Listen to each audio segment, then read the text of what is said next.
Bien, bonsoir tous. Gros conseil municipal, j'ouvre la séance, je désigne Clément Mézergue pour être secrétaire de séance.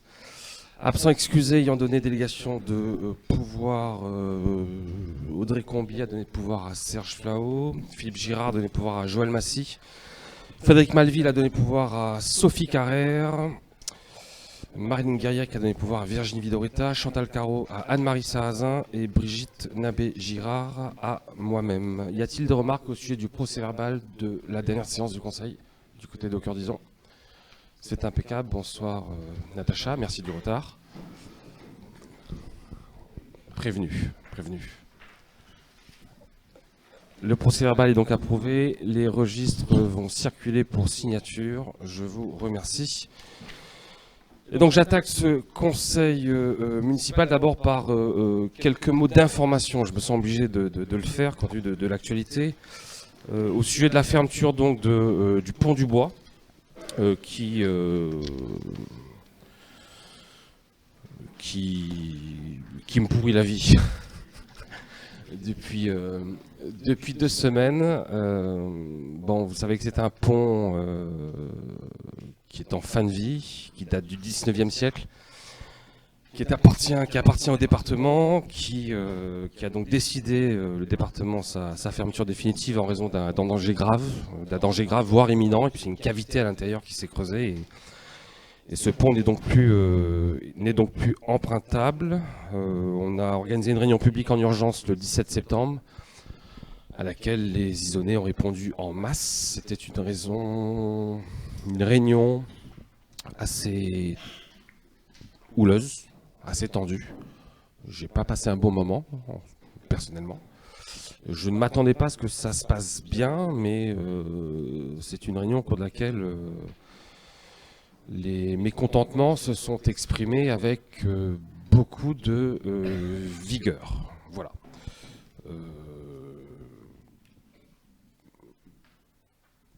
Bon, je le comprends. Je suis évidemment, comme tous les Isonnais, moi-même, je souffre de la fermeture de ce pont puisque je l'ai emprunté plusieurs fois par jour. Et j'en subis par ailleurs les conséquences puisque je suis le maire. Et bien que je n'y sois pour rien, évidemment, je suis en première ligne et donc je prends pleine face le mécontentement des Isonnais, et ils le manifestent parfois sans égard, pour ne pas dire de manière très irrespectueuse. Qu'est-ce que je peux dire sur la fermeture de ce pont?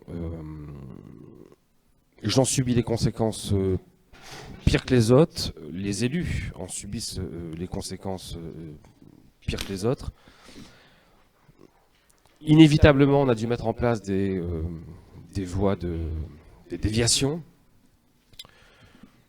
On a expérimenté et on continue d'expérimenter certains changements de réglementation, on va le dire comme ça. Évidemment, ça perturbe les habitudes des uns des autres et ça génère une fois encore beaucoup de mécontentement, voire de colère. Des sens interdits, sauf riverains, ont été installés. Je sais qu'ils sont mal vécus par à peu près toute la population. Pas toujours respectés. Bon, on va voir, hein, c'est une expérience, on va voir, on se laisse encore quelques temps pour voir comment ça fonctionne. On a quand même quelques retours positifs, hein, des riverains qui nous remercient de soulager un petit peu la circulation devant chez eux, puisque c'est un pont sur lequel passaient jusqu'à il y a 2 semaines 6500 véhicules jour. Et donc inévitablement, ces véhicules se rabattent sur des circuits secondaires. Ils se rabattent sur des voiries qui ne sont pas calibrées pour accueillir autant de véhicules. Et donc, mon job, c'est de faire en sorte que la voirie se dégrade le moins rapidement possible. Et donc, on interdit parfois certaines rues. On va limiter la vitesse, on va généraliser, je l'annonce, le passage en zone 30, s'agissant de quasiment tous les circuits secondaires, à 3-4 exceptions près. Dès lundi, l'arrêté municipal sera signé. Et donc, j'espère que ça va apaiser un petit peu la circulation. Puisqu'évidemment, quand les véhicules roulent moins vite, ils dégradent moins vite la voirie, ils font moins de bruit. Donc a priori, c'est conforme à l'intérêt général, même si je sais que cette généralisation des zones 30 va une fois encore susciter beaucoup de mécontentement, puisqu'il y en a qui vivent très mal de devoir mettre 15 secondes ou 30 secondes de plus pour traverser Ison. Et ma foi, je n'y peux pas grand-chose. Donc on va continuer nos expérimentations. Je fais un point régulier avec les services de police municipale et les services de gendarmerie. On peut compter sur le soutien des services de gendarmerie. Pour l'instant, le mot d'ordre, c'est d'être clément, de faire beaucoup de pédagogie vis-à-vis des riverains qui doivent changer leurs habitudes. Il est bien évident que cette clémence de la part des forces de l'ordre ne va pas durer comme les impôts. Je sais que, en disant cela, je ne vais pas me faire que des amis, mais il est bien évident que si les incivilités demeurent, et en tout cas face aux plus grandes incivilités, et croyez-moi qu'il y en a un paquet tous les jours, il est bien évident qu'on finira par sévir, même si on essaie de le faire en toute intelligence. On va mettre en place des groupes de travail s'agissant des rues les plus perturbées, en lien avec les riverains, pour faire le point régulièrement sur l'évolution de la situation, pour affiner s'il le faut la réglementation et notamment les arrêtés municipaux. Et par ailleurs, puisqu'on nous annonce au mieux un nouveau pont dans 1 an, je dis bien au mieux un nouveau pont dans 1 an et au pire dans 2 ans, il est bien évident que il va falloir que chacun change ses habitudes. J'en appelle au calme un petit peu, quoi. Voilà, au calme, à la compréhension, à l'apaisement, à la patience. Et j'espère qu'on pourra compter sur les services de l'État pour accélérer le process. Mais pour l'instant, le département est prêt à installer ce nouveau pont. En 2-3 mois, le nouveau pont pourrait être installé. Simplement, il y a un cadre réglementaire, notamment une loi sur l'eau, qui fait que les procédures sont très longues. Ce pont enjambe le ruisseau Les Prades.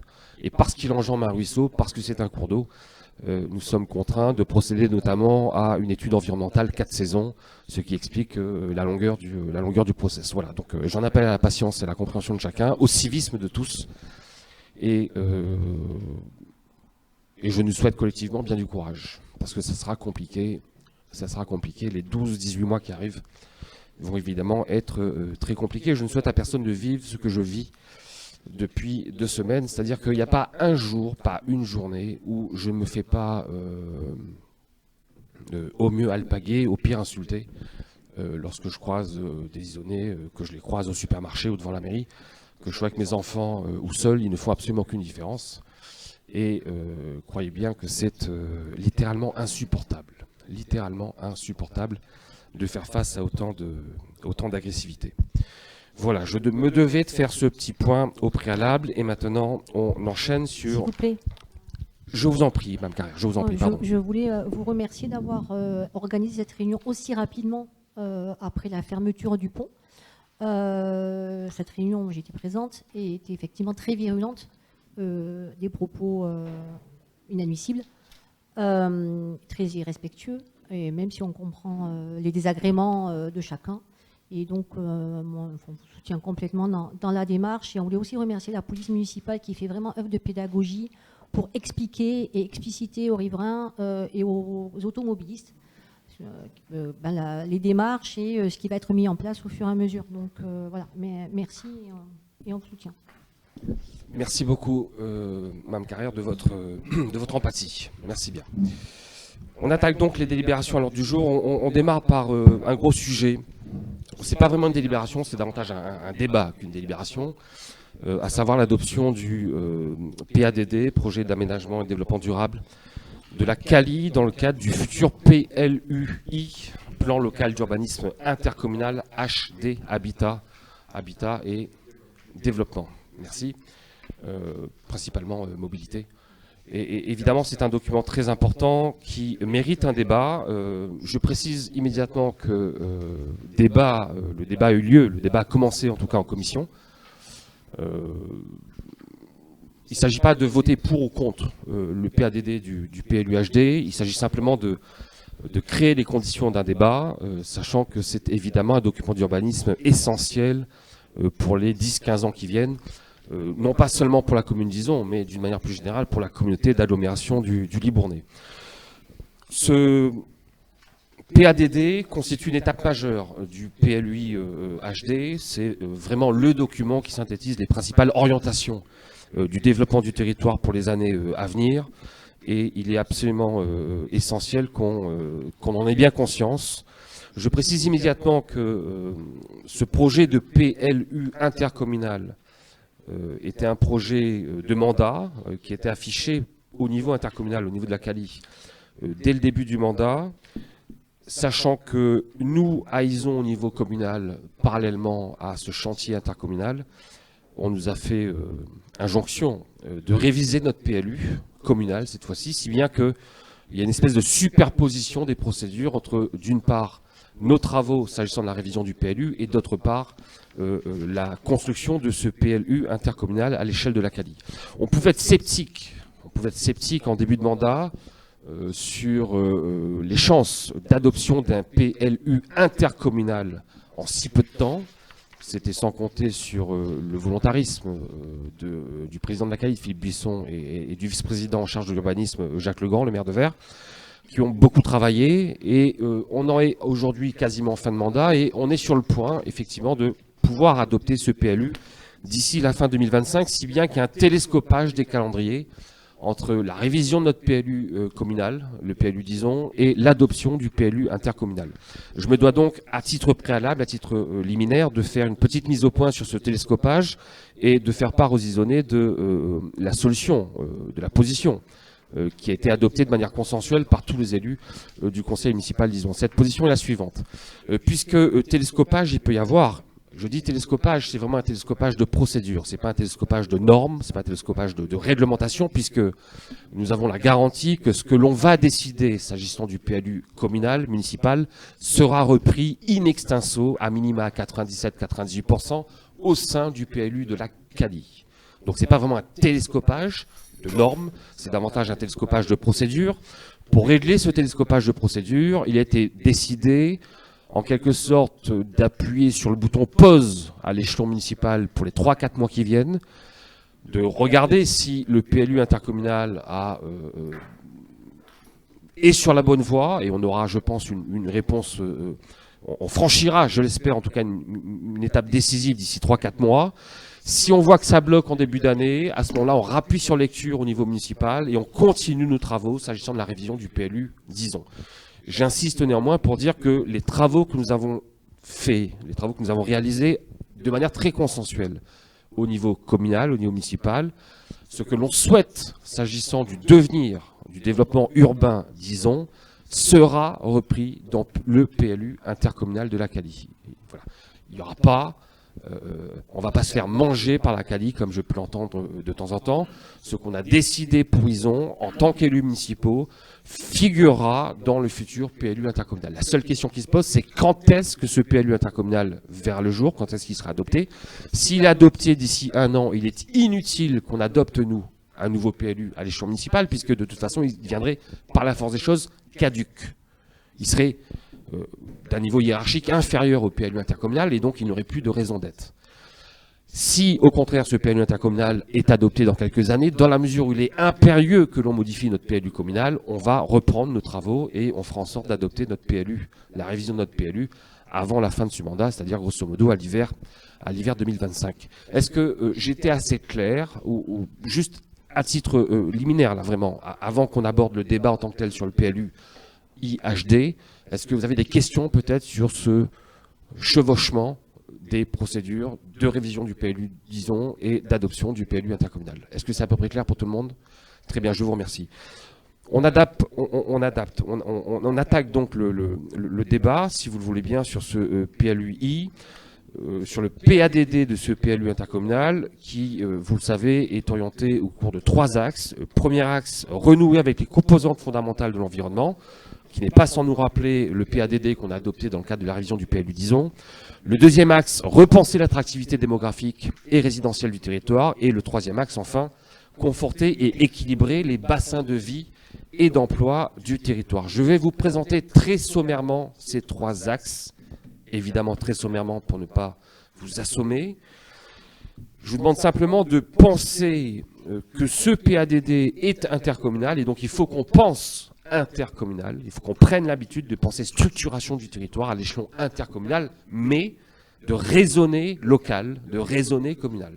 Et je vous assure que ce PADD intercommunal a des résonances avec ce que l'on souhaite qu'ISON devienne au cours des prochaines années. Et c'est davantage sur ces résonances que je vais insister tout en vous présentant ces 3 axes majeurs du PADD, du PLU de l'Acadie. Premier axe, première orientation générale, je le disais, renouer avec les composantes fondamentales de l'environnement. Et le PADD pointe quelques facteurs environnementaux qui, évidemment, ont une résonance toute particulière à ISON. D'abord, le problème de l'eau. J'insiste sur ce problème de l'eau. On a bien évidemment, 2 gros soucis à ISON s'agissant de la gestion des eaux. Le premier, c'est la gestion des eaux pluviales. La CALI n'ignore pas ce problème. Et je rappelle par ailleurs que la compétence gestion des eaux pluviales urbaines est désormais une compétence de la CALI. Et donc il est très important qu'on soit très très attentif sur cette gestion des eaux pluviales. Et ensuite, la question de la ressource en eau potable. Et là, peut-être que les isonnais informés ne le sont pas assez, peut-être qu'ils ne sont pas assez nombreux à être informés, mais on a un gros problème de ressources en eau potable sur ISON. Et il est bien évident que si on n'arrive pas à résorber nos problèmes de ressources en eau potable sur ISON, comme sur toute la CALI, il est bien évident que le développement de la commune, inévitablement, sera ralenti. Soit dit en passant, ce ne serait pas forcément une mauvaise chose que de ralentir quelque peu le développement démographique. C'est une parenthèse. Mais il n'empêche que j'attire l'attention de tout un chacun pour dire qu'aujourd'hui, on a trop de fuites d'eau sur le réseau et individuellement, chaque foyer consomme trop d'eau à ISON.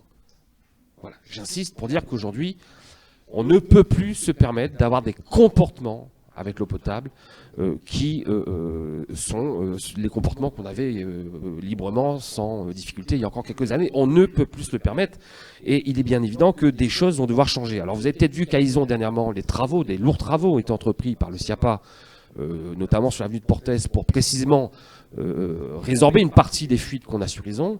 Mais je n'ai pas le chiffre exact, hein, mais on a un réseau fuyard à l'excès. Oui, il y a des communes sur lesquelles on est à 15% de fuite, c'est déjà énorme. À ISON, on est au-delà de 30% de fuite quand même. Hein. Donc ça veut dire que, je ne sais pas si vous mesurez, ça veut dire que sur 100 litres d'eau potable qui circulent à ISON, il y en a à minima 30 qui sont perdus. Ça veut dire que même si le SIAPA, et je répète que la compétence eau potable n'est pas une compétence communale, hein, on ne peut pas dépenser 1 euro pour gérer le réseau d'eau pluviale. La CALI non plus ne peut pas le faire. C'est le SIAPA, le syndicat intercommunal d'adduction d'eau potable et d'assainissement d'Arvers, qui est le seul compétent en la matière. Même si le SIAPA a décidé de mettre en place un plan pluriannuel d'investissement très ambitieux, et même si ce plan était au-delà de ses moyens financiers, on ne pourrait pas de toute façon colmater toutes les fuites qu'il y a sur ISON en 10 ans. C'est pas possible, il y en a trop. Donc ça veut dire que inévitablement, c'est chacun d'entre nous qui va devoir faire un effort pour qu'on puisse continuer à être alimenté en eau potable. Je dis nous à ISON, mais en réalité c'est une problématique CALI. Toute la CALI est concernée par cette problématique. Donc là, j'attire vraiment l'attention des isonnés qui nous écoutent, qui nous regardent, sur cette problématique de la ressource en eau potable. Voilà, c'est un des défis majeurs des 15 années qui viennent, la question de la ressource en eau potable. Et c'est pas toute la flotte qu'on a, qui est tombée sur ISON ces 12 derniers mois, considérable, qui suffira à recharger la nappe phréatique là où il faudrait qu'elle soit rechargée, c'est-à-dire à plus de 300 mètres sous terre. Vous voyez, des saisons pareilles, des années pareilles, il nous en faudrait un paquet avant qu'on commence à recharger véritablement les nappes, pas que en surface des nappes, mais véritablement au fond des nappes. Donc c'est vraiment un sujet sur lequel j'attire votre attention. Le PADD insiste sur les paysages à valoriser. Je ne vais pas revenir sur la question du plan paysage, mais bon, on a suffisamment développé le sujet. Vous savez qu'à ISON, on a une qualité paysagère très précieuse et qu'on met tout en place au niveau municipal depuis au moins 2 ans pour que chacun prenne conscience de cette qualité paysagère et pour qu'on renforce cette qualité paysagère. Mais là, évidemment, qu'on se retrouve à plein, si je puis dire, dans les orientations du PADD de la CALI. On a une trame verte et bleue à préserver. Évidemment, dans nos orientations, dans les orientations de notre PADD, on a beaucoup insisté sur la restauration, le développement de ces trames vertes et bleues. Et dans nos travaux relatifs à la révision du PLU d'ISON, on a beaucoup insisté sur le fait qu'il fallait poursuivre cette trame bleue, la protéger d'une part, la valoriser, voire même continuer cette trame verte et bleue, et on souhaite notamment qu'elle arrive jusqu'au bord de la départementale, pas seulement du côté de Moukayou, mais également Centrebourg. Donc là, on peut se retrouver à plein. Dans ces orientations. On souhaite également désimperméabiliser autant que possible et renaturer des espaces agglomérés. C'est une orientation du PADD. On va commencer à le faire, je l'espère, sur Portès. On a présenté notamment des demandes de subvention à l'agence de l'eau pour procéder à cette renaturation du site de Portès du côté du Boulodrome, en même temps qu'on va développer le Boulodrome. J'espère qu'on va y arriver. On a comme projet de désimperméabiliser en partie les écoles. Ça va pas se faire du jour au lendemain, évidemment, mais on s'inscrit à plein dans ce process. Et puis on a peut-être une ou deux friches à reconquérir ici ou là. Premier axe, donc, dans lequel on se retrouve à plein. Le deuxième axe, repenser l'attractivité démographique et résidentielle du territoire. Bon, d'abord pour dire que Izon est identifié comme étant une centralité relais du Libournais. C'est très important qu'on soit identifié comme une centralité relais du Libournais, puisque le PADD appelle à ce que notre rôle soit conforté, voire développé. Ça veut dire qu'on a une offre de services de proximité qui sera renforcée parce qu'on est qualifié de centralité relais, et évidemment en lien avec la desserte en transport, et donc ça aura un impact inévitablement, cette qualification de centralité relais aura un impact sur la place que va occuper Izon dans le réseau de transport public ou dans les réseaux de mobilité active qu'on va mettre en place à l'échelle de la Cali. Évidemment, on s'y retrouve, on sait que le RER métropolitain bientôt va considérablement augmenter sa cadence, on est entouré de deux gares, une qui se situe sur le territoire de la Cali vers, et une autre, la gare dite de Saint-Sulpice-Izon, qui est pas sur le territoire de la Cali, mais qui est très fortement empruntée par les Isonnais. Il est bien évident qu'étant encadré comme ça par deux gares, on a tout intérêt à être qualifié de centralité relais pour pouvoir bénéficier d'investissements consistant en gros à pouvoir amener les Isonnais qui vont prendre le train tous les matins et qui prennent le train le soir, à les rabattre en quelque sorte sur ces gares. C'est très important qu'on soit qualifié de centralité relais. Et puis, on a des services de proximité, on souhaite développer les commerces de proximité, là on se retrouve à plein, en tout cas dans ce projet d'aménagement et de développement durable. Toujours sur cet axe 2, quand on repense l'attractivité démographique et résidentielle du territoire, il ne s'agit pas que de penser aux services qu'on offre à la population, il s'agit également de penser au logement. On a une grosse problématique de logement à Izon, tout un chacun le sait. S'agissant de la croissance démographique, la Cali, compte tenu de ce problème de l'eau, situe la croissance moyenne annuelle démographique à 0,65% à l'horizon 2035. C'est en deçà de ce qu'a connu Izon ces 20 dernières années, mais c'est grosso modo à peu près ce qu'on vit depuis quelques années. On est en période de crise, c'est vrai. Ça veut dire qu'on devrait continuer à l'échelle de la Cali à 0,65, mais il est bien évident qu'à Izon étant, de mon point de vue, sans faire insulte à qui que ce soit, un territoire de la Cali tout particulièrement attractif, en raison de la proximité de la métropole de Bordeaux, il est bien évident qu'à Izon, on sera très probablement au-delà de 0,65% d'augmentation de la population par an. Mais en tout cas, c'est un chiffre qui est fixé à l'échelle de la Cali. On est concerné, s'agissant de la production de logements Izon, tout particulièrement concerné par une carence de logements sociaux. Je ne vais pas revenir sur le sujet, on a dû l'aborder 10 fois depuis que je suis maire en conseil municipal, mais il est bien évident que Izon doit se mettre à jour en matière de production de logements. L'article 55 de la loi SRU nous fixe des objectifs à atteindre. On a conclu un contrat de mixité sociale avec l'État. Je rappelle que on a quand même réussi à baisser les objectifs qui étaient ceux fixés par l'État au départ. C'est pas rien quand même, hein. Là, on devait produire grosso modo 250 logements en 3 ans. Aujourd'hui, on doit en produire à peu près une centaine. Donc, on nous a soulagés en quelque sorte. On a montré au service de l'État qu'on faisait tout ce qu'il fallait pour essayer de produire du logement social sur Izon, mais pas à n'importe quel prix. Et pour l'instant, je trouve qu'on est plutôt, on est sur une ligne de crête, mais je trouve que le chemin s'éclaircit sur cette ligne de crête. On paye moins de pénalités. Il est bien évident que Izon est ciblé dans le PADD, au sein du PADD, comme étant une des communes qui devra faire des efforts, comme Coutras, comme Vert, comme Libourne. Il y a quelques villes, comme Saint-Denis-de-Pile, quelques villes qui continuent d'être carencées en matière de logements sociaux. Izon fait, et la ville la plus carencée. On va faire nos efforts, mais pas n'importe quel effort, pas à n'importe quel prix, pas à n'importe quel endroit. Pour l'instant, il me semble en tout cas qu'on est plutôt sur le bon chemin. Je rappelle par ailleurs, à tout un utile, que les 3/4 des foyers isonnés sont éligibles aux logements sociaux. Ça, c'est quand même très très important de le rappeler. Que sur la centaine de demandes de logement qu'on a en moyenne par an adressées à la mairie dans mon bureau au CCS, pour l'instant on arrive à en satisfaire entre 18 et 20. Alors, un petit peu plus cette année, le bilan est bien meilleur cette année parce qu'on a livré une résidence sur Ison et qu'évidemment, on fait tout pour qu'il y ait un maximum d'Isonnais qui soient accueillis au sein de ces résidences. Même si on n'a pas la main sur toutes les demandes, on fait quand même en sorte, grosso modo, qu'il y ait un gros tiers d'Isonnais qui ait accès à ces nouveaux logements Ison. Donc le bilan sera meilleur sur l'année 2024, mais pour autant, on est quand même en deçà de la demande, nettement en deçà de la demande. Voilà. Donc là, il y a un gros sujet. Je le dis quand même parce que souvent on se pose la question. S'agissant de l'attribution des logements locatifs sociaux, évidemment, je n'ai pas la main, la commune n'a pas la main, le CCS n'a pas la main, on a la main grosso modo pour 5% des logements attribués en principe au terme de la loi. Dans les faits, on se débrouille pour en sortir, pour en choisir à peu près un tiers, dans les faits, ça c'est une réalité, en lien avec les bailleurs sociaux, en lien avec le département, en lien avec la CALI, mais il est bien évident qu'il va falloir qu'on soit meilleur sur le sujet, et là je le dis comme je le pense, j'espère bien que la loi, que le cadre législatif va nous permettre bientôt d'avoir davantage la main sur l'attribution des logements locatifs sociaux. La CALI est plutôt sur cette longueur d'onde, la CALI met en place une commission intercommunale, une conférence intercommunale d'attribution des logements. On travaille plutôt en bonne intelligence entre collègues de la CALI et on espère bien que bientôt le cadre législatif va se desserrer un petit peu pour nous donner un petit peu plus de marge de manœuvre. Le tissu urbain existant doit être évidemment conforté. On va densifier à Ison, on va densifier à l'échelle de la CALI, mais on ne va pas densifier, j'insiste, à n'importe quel prix. On va densifier en compatibilité avec les tissus urbains existants.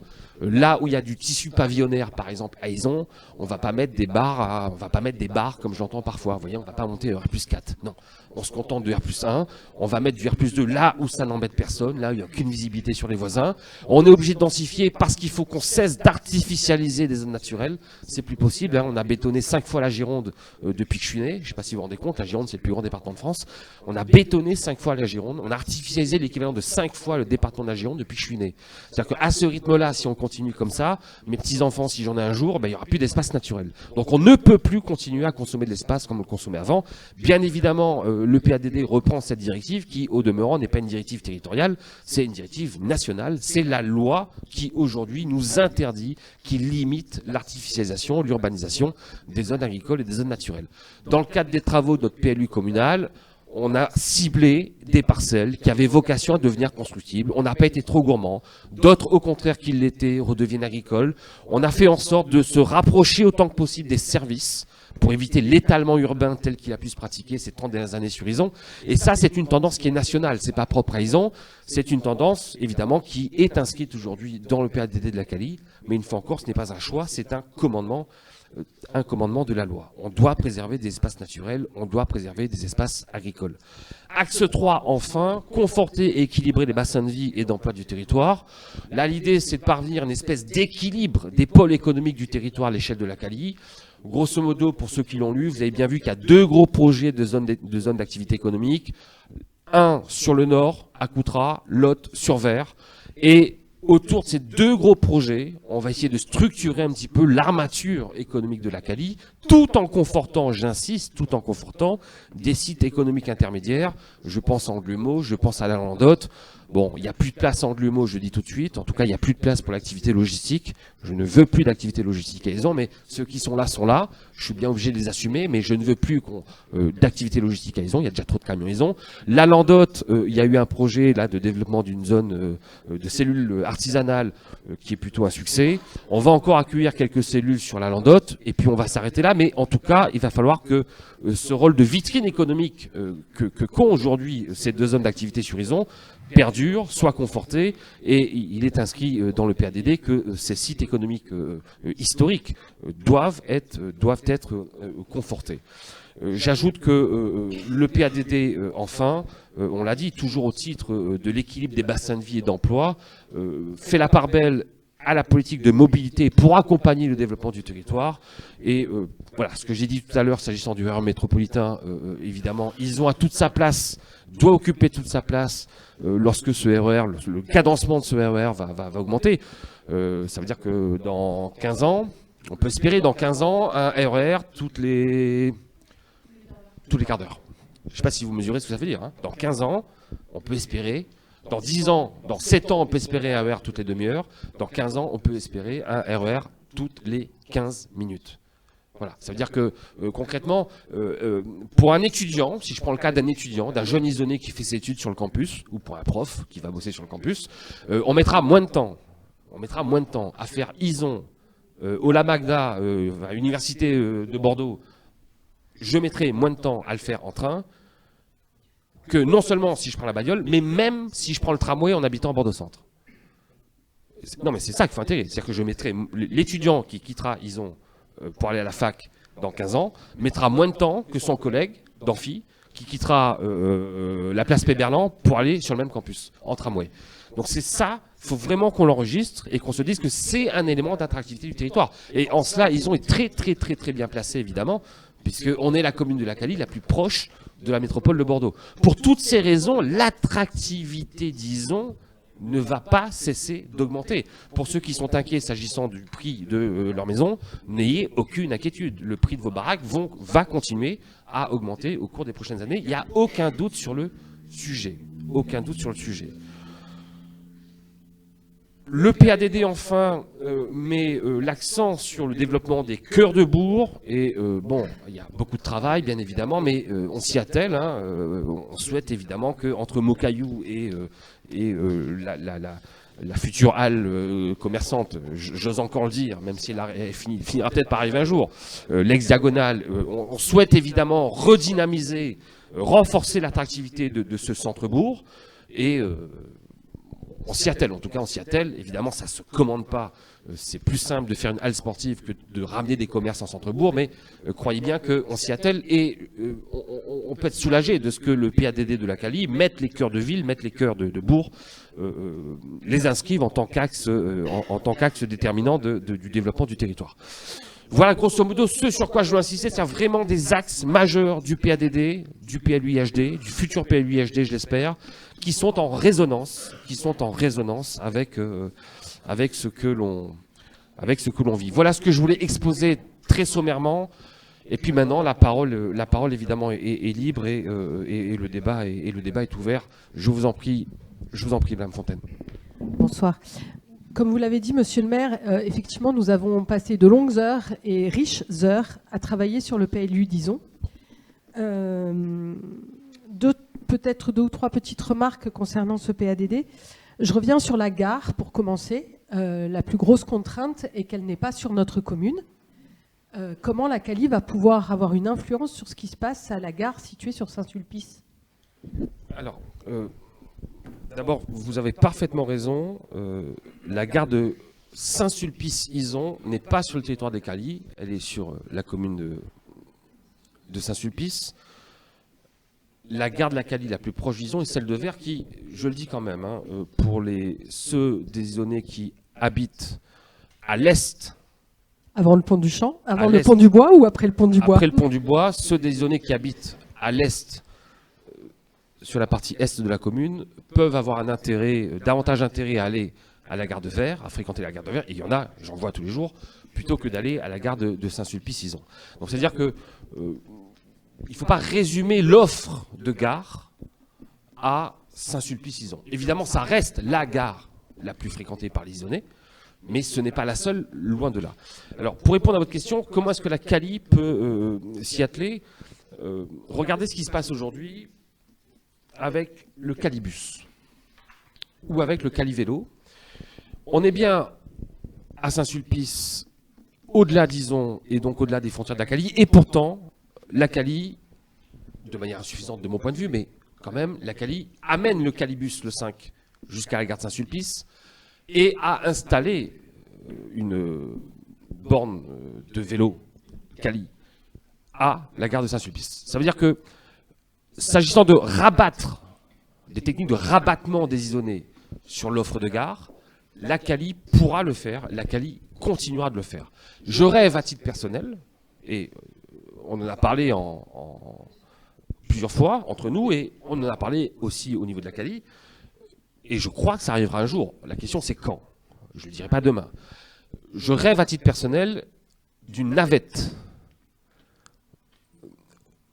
du type de celle qui existe à Libourne, la fameuse Bastidette, c'est-à-dire une navette électrique qui circule de 8h le matin à 20h le soir, en continu, en boucle, entre les gares de Vers et la gare de Saint-Sulpice-Ison. Et on pourrait l'appeler la mascarette. On a soumis l'idée aux élus, à la vice-présidente de la CALI en charge des transports. On lui a soumis l'idée. Pour l'instant, la CALI a la Bassidette, la CALI a la Coutradette. J'ai demandé est-ce qu'on ait une mascarette. Ça permettrait, vous voyez, aux habitants, a fortiori quand on va augmenter le cadencement du RER métropolitain, d'avoir une offre de transport pour aller jusqu'à la gare en continu toute la journée. Ça serait, je pense, rendre service aux isonnés, permettre les déplacements via les transports collectifs, et c'est possible alors même que nous sommes en dehors du territoire de la CALI. S'agissant de l'aménagement maintenant de la gare en elle-même, c'est un autre sujet. Je songe à deux chantiers, de mon point de vue, indispensables, tant sur la gare de Vers que sur la gare de Saint-Sulpice, mais peut-être davantage sur la gare de Saint-Sulpice. Le parking d'abord, la question du stationnement, d'une part, et ensuite, là aussi on peut rêver, la question de la passerelle. Il n'y a pas de passerelle aujourd'hui pour passer d'un quai à l'autre.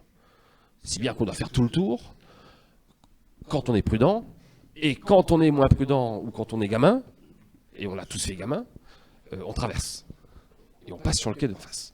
Bon, ben sur ces deux sujets, là on est à plein, soit dans une compétence SNCF, c'est pas la CALI qui pourrait faire quoi que ce soit pour obtenir une passerelle. Évidemment, la SNCF peut ensuite lever des fonds, notamment auprès de la région ou de l'État ou que sais-je.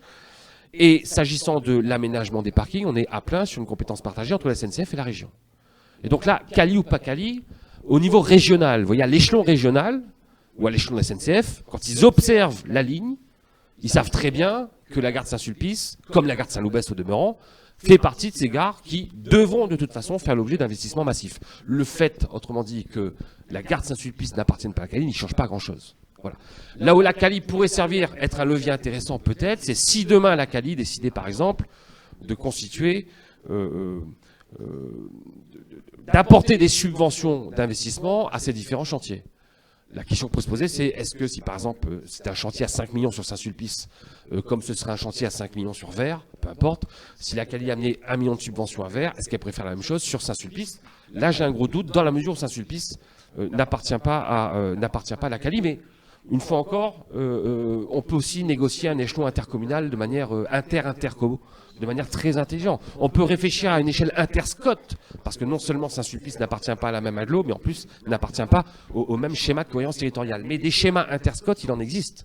Et j'ose espérer qu'à un échelon plus haut, lorsqu'ils vont aborder les différents scots, ils vont bien voir qu'entre le scot du Grand Libournais et le scot du cœur entre deux mers, il faut qu'il y ait absolument qu'il y ait des passerelles de fait.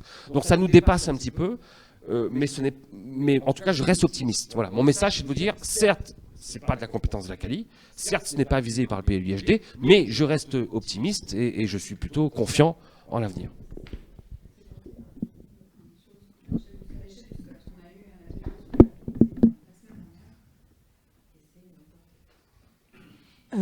Une deuxième question concerne les énergies renouvelables.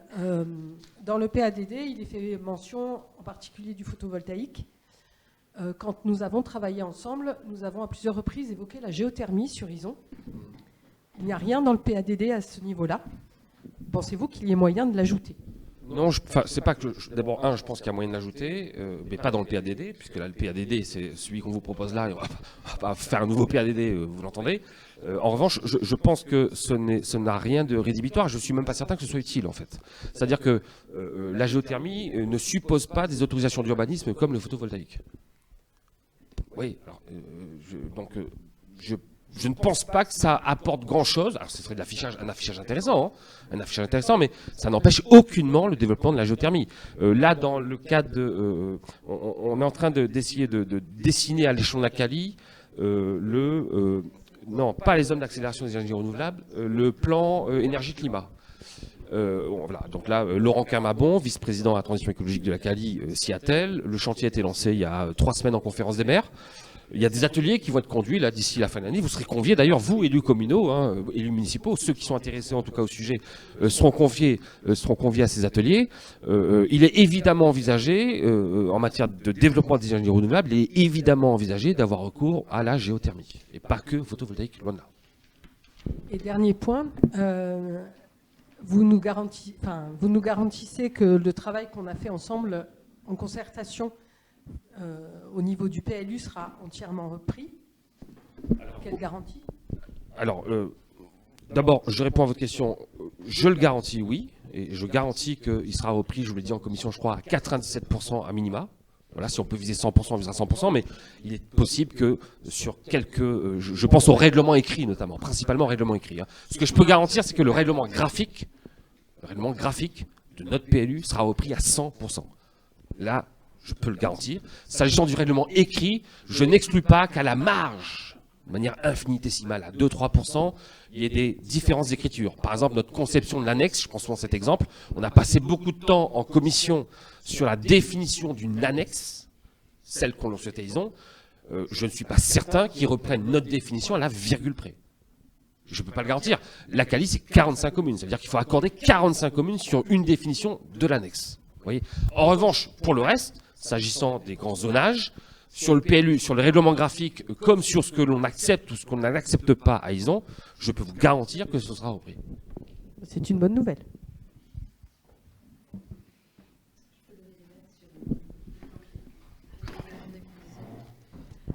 Pour compléter par rapport à la question que Caline vient de poser, le plan climat, donc effectivement, c'est un chantier qui va être lancé par la Cali et dont le premier rendez-vous est fixé au 4 novembre prochain en réunion de travail à partir de 16h entre 16h et 18h, où tous les élus seront conviés, puisque seront posés au cours de cette réunion, d'une part, le diagnostic et les axes de travail.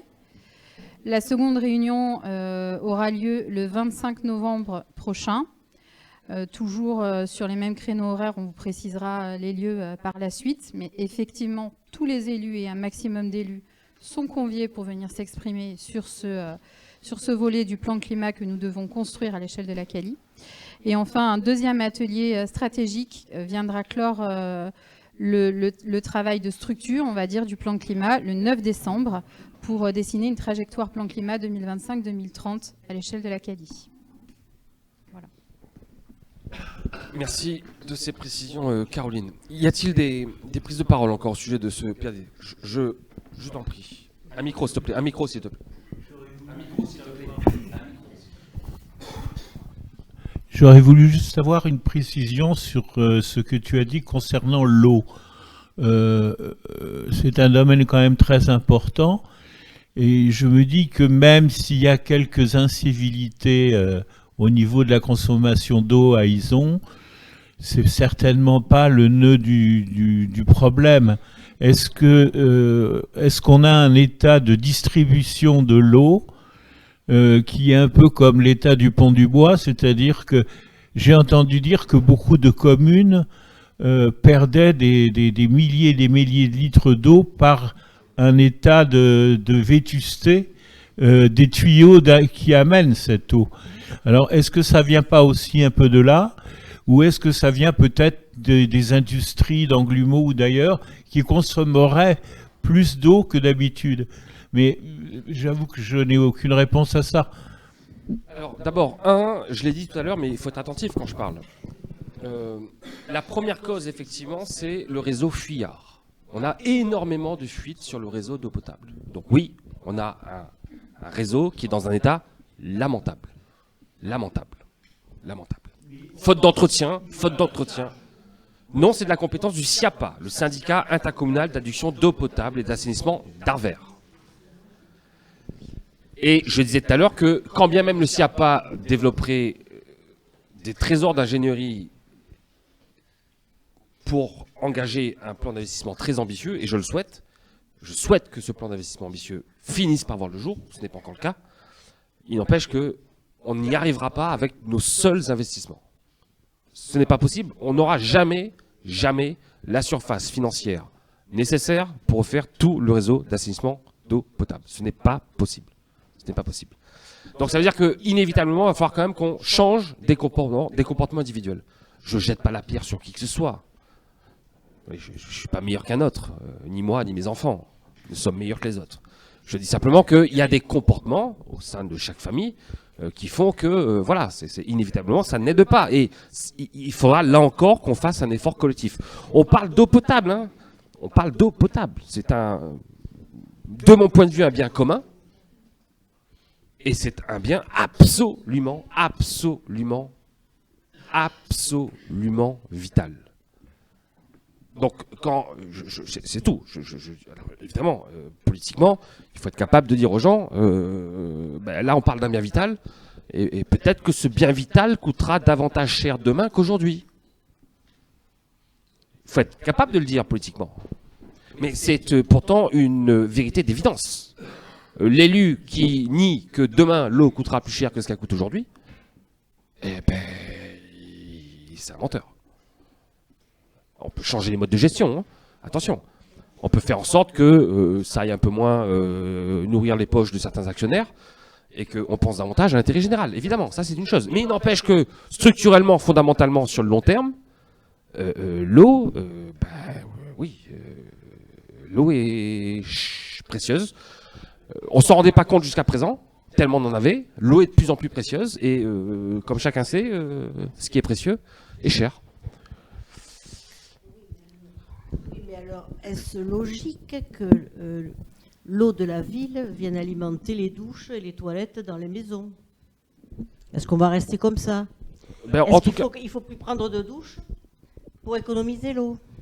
Non, j'ai pas dit qu'il fallait plus prendre de douche. Hein. J'ai fait arrêter de prendre des douches d'une demi-heure. C'est pas pareil quand même. Ben ouais, mais c'est pareil. C'est pareil.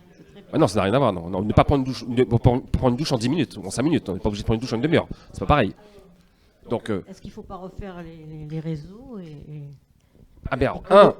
il faut refaire les réseaux, mais c'est pas la compétence de la commune, c'est ce que je viens de dire. C'est la compétence du SIAPA. Et je viens de dire, et je l'ai dit 2 fois, même je crois une demi-heure, que quand bien même le SIAPA réaliserait un énorme plan pluriannuel d'investissement, quand bien même il ferait cet effort, il nous faudra faire de toute façon un effort secondaire. Et c'est une problématique. Et c'est une problématique nationale. Je rebondis, je n'ai pas répondu à ta deuxième question. Est-ce qu'il n'y a pas des entreprises locales qui sont très consommatrices d'eau? À l'évidence, oui. À l'évidence, oui. Très consommatrices d'eau. Pas Ison, mais à Vers. À l'évidence, il y a des entreprises très consommatrices d'eau. Mais elles représentent plusieurs centaines d'emplois. Elles représentent plusieurs centaines d'emplois. D'autres remarques peut-être? D'autres prises de parole? Plus de débat? Pas de débat? C'est OK pour tout le monde? Bien, vous prenez acte avec moi de ce que les conditions du débat ont été favorisées et que le débat a eu lieu. Et c'est un sujet, évidemment, ce sont des sujets sur lesquels nous serons immanquablement appelés à discuter prochainement. Délibération à l'ordre du jour, s'il vous plaît. Je poursuis l'ordre du jour s'agissant de la protection sociale complémentaire de nos agents. Caroline, je te laisse la parole. C'est toi qui rapporte en l'absence de Brigitte. Je t'en prie, Caroline.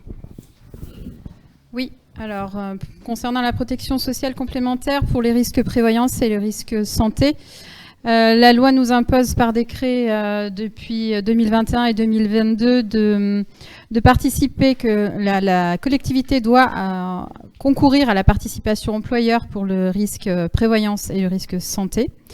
Cette obligation sera effective à compter du 1er janvier 2025 pour le risque prévoyance et à compter du 1er janvier 2026 pour le risque santé.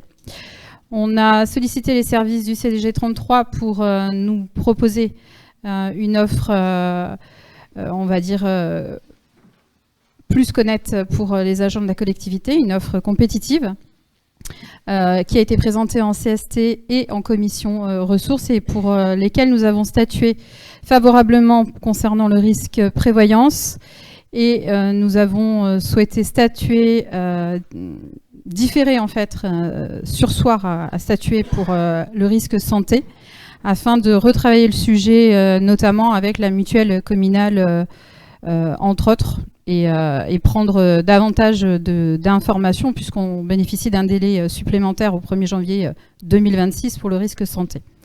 Donc il a été donc accepté en commission CST et en commission ressources de permettre une participation à hauteur du risque prévoyance de 17 € par agent, alors que la loi nous oblige à participer, à concourir au minimum de 7 €.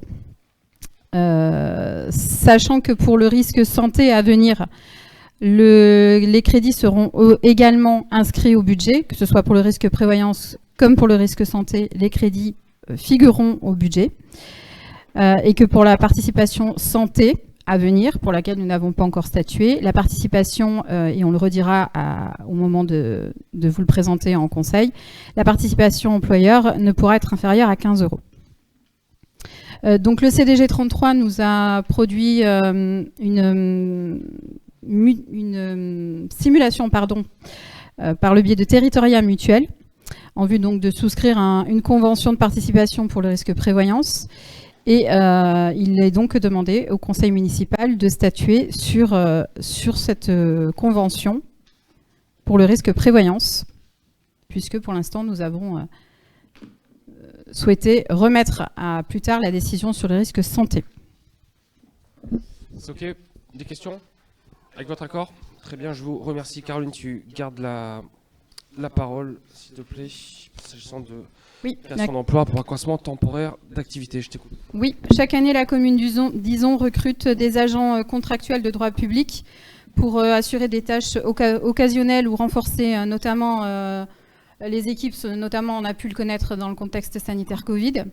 Et donc, il a été demandé à la commission ressources le 26 septembre dernier de permettre la création d'emplois pour accroissement temporaire et saisonnier, selon un tableau de dimensionnement effectif qui a été produit et que vous avez dans les documents, qui sont donc dimensionnés en fonction des besoins de chacun des services, et donc d'autoriser pour l'année 2024-25 le recours à des emplois saisonniers et à des emplois temporaires.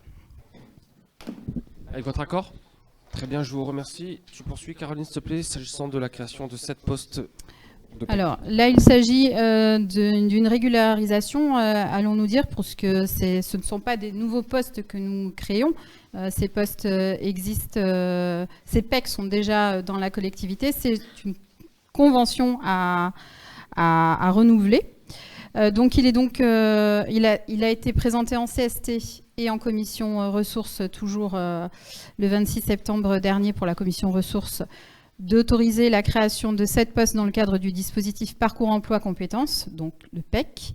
C'est un dispositif qui est cadré par la loi et dont les entrées dans la collectivité nous sont fléchées par France Travail et les missions locales ou des organismes comme le PLI notamment. Donc ce sont des dispositifs qui permettent aux collectivités d'accueillir au sein de la collectivité des personnes qui sont éloignées de l'emploi, qui leur permettent de remettre un pied dans le travail. Et au cours de leur parcours dans la collectivité, donc qui est de 12 mois en général, qui est pour le premier contrat de 12 mois, renouvelé 2 fois de 6 mois dans la limite de 24 mois consécutifs. Au sein de la collectivité, ils vont apprendre un métier. Ils vont également être formés par le biais de France Travail. Ils vont également être accompagnés pour le retour à l'emploi à l'issue de leur parcours au sein de la collectivité. Donc, il vous est donc demandé pour 2024-2025 de bien vouloir autoriser la création de ces 7 postes. Avec votre accord? Très bien, je vous remercie. Tu gardes la main, Caroline, s'il te plaît, s'agissant du régime indemnitaire des agents de la police municipale. Oui, alors comme vous le savez, les agents de la police municipale ne bénéficient pas du même régime indemnitaire comme les autres agents de la fonction publique, ils ne bénéficient pas du RIFSEP. Il est donc demandé pour les agents de la police municipale de permettre au maire l'octroi d'une indemnité spéciale de fonction et d'engagement qui va s'articuler, donc qui s'appelle l'ISFE, et qui va s'articuler d'une part fixe qui sera versée mensuellement et d'une part variable qui peut être versée mensuellement et ou annuellement. Ces deux parts sont cadrées par la grille. Et donc pour les agents de police municipale de catégorie C, pour la part fixe mensuelle, elle est de maximum 30% du traitement mensuel brut. Et pour les chefs de service de police municipale catégorie B, elle peut être maximum de 32%. Pour la part variable versée mensuellement ou annuellement, pour les agents de police de catégorie C, ça peut être 5 000 € maximum et 7 000 € pour les chefs de service de la police municipale. Et à cela s'ajoute aussi un contingent d'heures supplémentaires à raison de 25 heures mensuelles qui nous permettrait donc de rattraper en fait ce régime indemnitaire dont ne bénéficiaient pas les agents de la police municipale par rapport aux agents qui bénéficient de l'IFSE. Sachant que ces crédits sont portés au budget, que l'attribution de la part fixe et variable fait l'objet, comme pour les autres agents de la fonction publique, d'une grille de critères qui sont évalués au cours de l'entretien professionnel. Et donc, il vous est demandé de permettre et d'autoriser Monsieur le maire à verser cette IS de fonction d'engagement, ISFE, aux agents de la police municipale, à partir du 1er janvier 2025. Avec votre accord ? Très bien, je salue évidemment l'engagement de notre police municipale. Merci Caroline. Tu conserves la main. Création d'un emploi non permanent au titre d'une activité accessoire. Je t'en prie. Oui. Alors là, il s'agit de créer un emploi non permanent pour faire face au départ de Valérie. Puisque, comme vous le savez, malheureusement, Valérie s'envole vers d'autres lieux. Et donc, nous aurons grandement besoin, pendant la période transitoire, de pouvoir permettre cette création d'emplois non permanents pour assurer une transition de qualité sur l'intégration prochaine, nous l'espérons, de profils qui seront susceptibles de remplacer Valérie. Et donc, dans cet intervalle, il vous est demandé d'autoriser la création d'un emploi non permanent d'une durée de 6 mois à compter du 1er novembre 2024, à raison de 5 heures par semaine, pour assurer donc une mission de conseil et d'expertise et permettre une bonne transition. Oui, je prends la main simplement pour une fois encore, mais ce n'est pas la dernière fois. Remercier du fond du cœur Valérie de tout son engagement au service de la collectivité d'Izon. Ancienneté à Izon, 15 ans, 16 ans, un peu plus de 16 ans quand même. Oui, donc merci beaucoup. Répétez que je regrette votre départ, mais c'est la vie, hein. C'est la vie. Une vie professionnelle, la vie d'une collectivité faite de mobilité, d'arrivée, de départ. Je regrette votre départ, mais je vous remercie de tout ce que vous avez fait. Et tellement j'ai besoin de vous, donc à travers cette petite activité accessoire, on vous demandera donc de continuer à venir travailler 5 heures par semaine. Et ils ont juste le temps de tuiler, tant vous êtes indispensable. Mille merci Valérie. Et je m'exprime au nom de tous les agents de la collectivité, c'est une absolue certitude, et de tous les élus qui ont été autour de cette salle. Merci beaucoup. Avec votre accord, je vous remercie. Je passe la main à Gilles Bouey, s'agissant de convention d'occupation de locaux pour des associations isonnaises. Gilles, je t'en prie. Merci. Donc il s'agit là, par cette délibération, d'autoriser Monsieur le maire à signer une convention d'occupation, comme avec les autres associations. En fait, nous avons 3 nouvelles associations sur Izon qui ont vu le jour en septembre. Je vais les détailler un petit peu. Donc l'atelier céramique d'Izon, qui est représenté par Madame Darcona Audrey, qui occupe les locaux à Borges, en face des jardins en fait, avec une ouverture tous les jours, sauf le week-end. L'association Mia l'abeille représentée par Madame Mylène Cyprien. C'est une asso de parents qui aide les enfants ayant des troubles du développement et qui aide également les parents pendant les moments où les enfants sont encadrés à respirer un petit peu. Les locaux que nous leur mettons à disposition, ce sont des locaux municipaux au niveau des écoles, la salle de motricité et les 2 yourtes. Les créneaux, ce sont le mercredi après-midi et le samedi, toute la journée, ainsi que les vacances scolaires, une semaine sur 2 certainement. Et enfin, la 3e association avec qui nous vous demandons de conventionner, c'est le Boxing Club Isonnais, qui est donc né en septembre, représenté par M. Babou Amine, super gars d'ailleurs, Les locaux, ce sont les salles de David Gabeguillot, les mardis et les jeudis soirs. Ça, c'est pour cette année. On est ambitieux pour eux, donc on est en train de réfléchir pour l'avenir de cette association-là. Merci à ces 3 associations de faire vivre le village. C'est important pour nous d'avoir des gens qui prennent les rênes de certaines activités. Ça serait bien que nos anciens puissent être représentés également en termes d'association. Donc c'est tout simplement un appel. S'il y a des personnes de bonne volonté, jeunes ou moins jeunes, pour encadrer nos anciens, ça serait pas mal, parce qu'ils ont sans association d'anciens, c'est plus ils ont. Voilà, donc je vous demande simplement d'autoriser Monsieur le maire à signer ces 3 conventions avec ces nouvelles associations. Très bien, je te remercie Gilles, et je souligne combien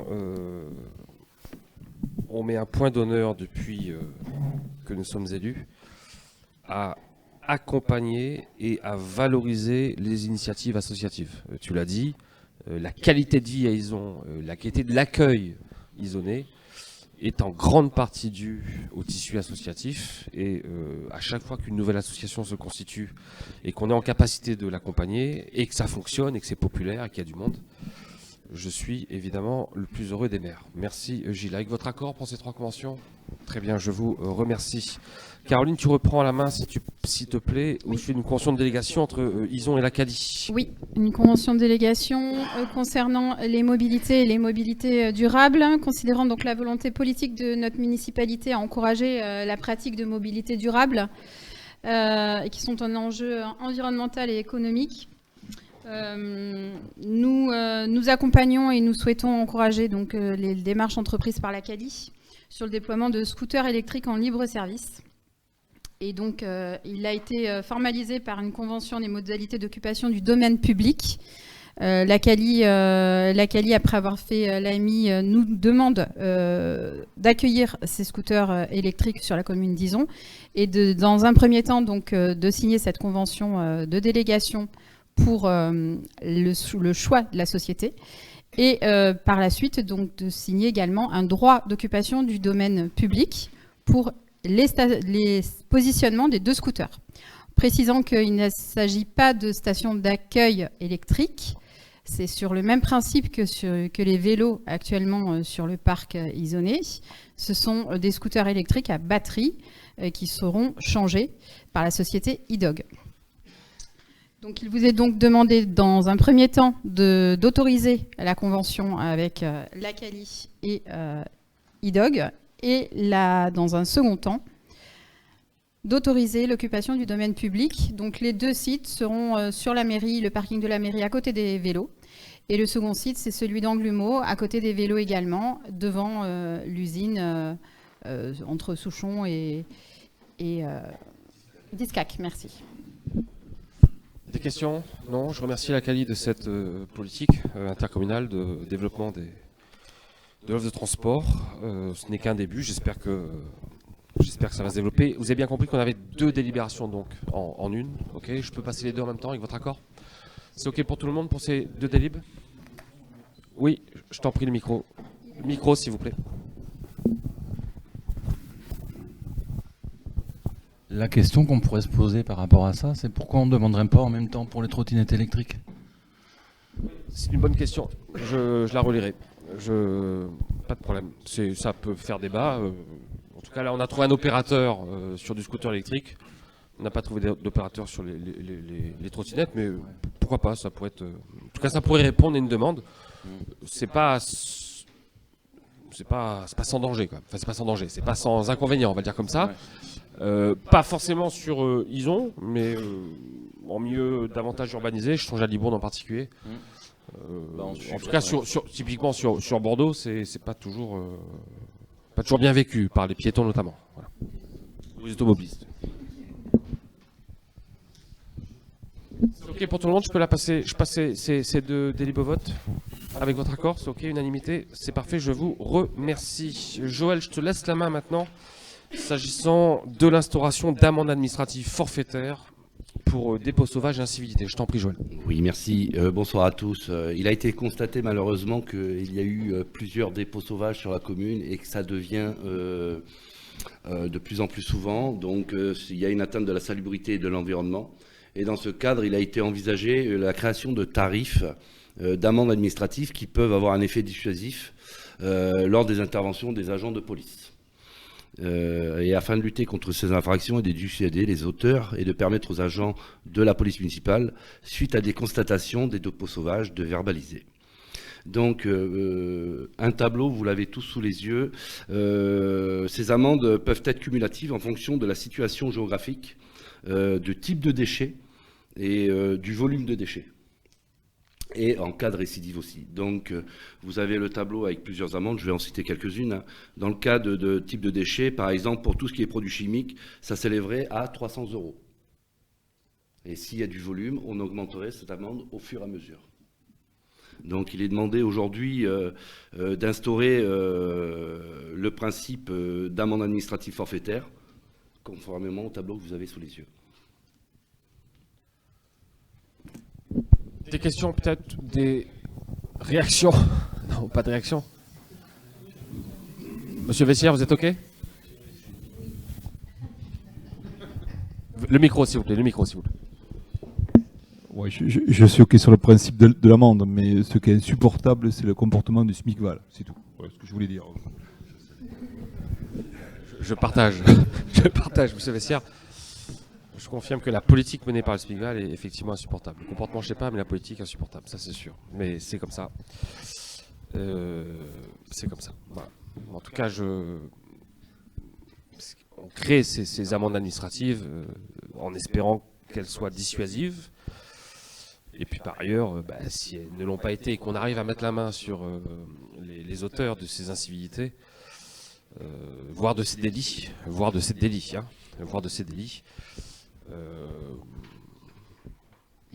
me ferait du bien de pouvoir coller 3 000 € d'amende quand même à celui qui a posé ses pneus. Soit dit en passant, je l'ai dit en commission, mais je le répète ici publiquement, nous avons identifié donc les auteurs de ceux qui ont laissé 250 pneus dans la nature et ils ont. Évidemment, une fois qu'on les a identifiés, il reste à les sanctionner et c'est pas moi, c'est pas moi qui pourrais les sanctionner. Donc j'espère bien que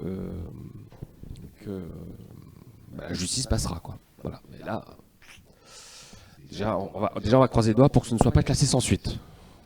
Déjà. Et puis ensuite, on verra le reste. Mais vous voyez, sur ce délit-là, avant même la sanction pénale, au titre d'une amende administrative, déjà, ils auraient pu prendre, je fais le calcul, la dernière fois, on était pas loin de 4 000 €, je crois. Alors, c'est pas grand-chose. Les pneus, là, on en a eu, parce que nous, les pneus, évidemment, on les balance pas. Après, on les ramène dans une entreprise qui les recycle, et ça nous a coûté, alors je crois qu'on est pas loin de 2 000 € quand même, pour venir les chercher, les amener là-bas et les recycler. Donc bon, et puis après il y a aussi des petits comportements, vous voyez, c'est sur il y a quelques zones de points de collecte de bouteilles de verre, par exemple sur Ison. Toutes les semaines, je passe le lundi et des déchets je me dis, mais qu'est-ce qu'ils ont dans la tronche, ces gens qui font ça, qu'est-ce qu'ils ont dans la tronche? Ils mettent même pas des bouteilles de verre, quoi. Il y en a qui laissent leur merde là, pardon de le dire comme ça, au pied des bornes du SMICVAL. Bon, ça, juste ça, c'est 100 €. Et comme sur toutes les bornes maintenant il y a des caméras ou presque, je leur souhaite bien du courage ou de la folie s'ils veulent poser des déchets. Voilà. Bon. Navrant, mais c'est une réalité. C'est une réalité et donc c'est une exception, hein. Ces comportements sont exceptionnels, hein. Il n'y a que quelques personnes qui agissent de cette manière, mais il faut absolument qu'on agisse. Pour une minorité, qu'on agisse. Je voulais aussi intervenir par rapport, alors sans parler des amendes, mais ne serait-ce que des actes d'incivilité. Quand on voit le week-end où on a organisé la collecte de déchets dans les palus avec le conseil municipal des enfants, on a également fait au niveau de la rue de la Londe et rue des Morts, rue des Écoles, une benne entière du camion de la mairie a été ramassée.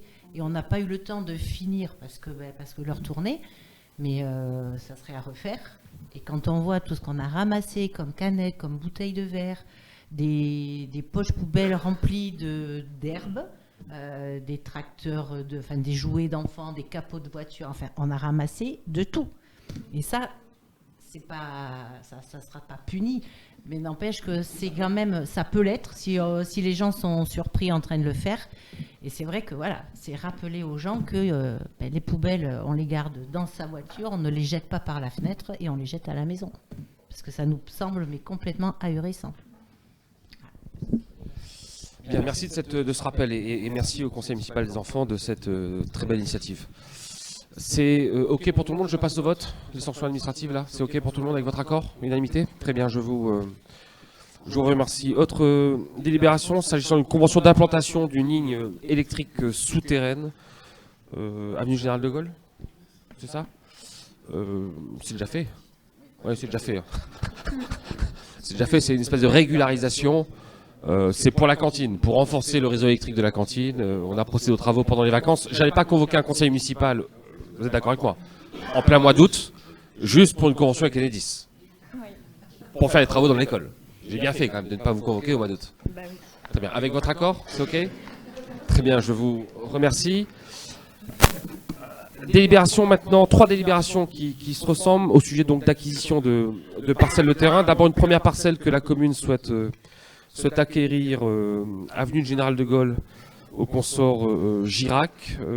Superficie de la parcelle, alors c'est une parcelle d'abord pour la situer, pour que tout le monde la situe, c'est la parcelle qui est en bord de Cantrane, en face du lotissement Les Bordures de Daguet, grosso modo à peu près en face de chez Madame Turc et le garage, enfin l'ex-garage, pardon, autant pour moi.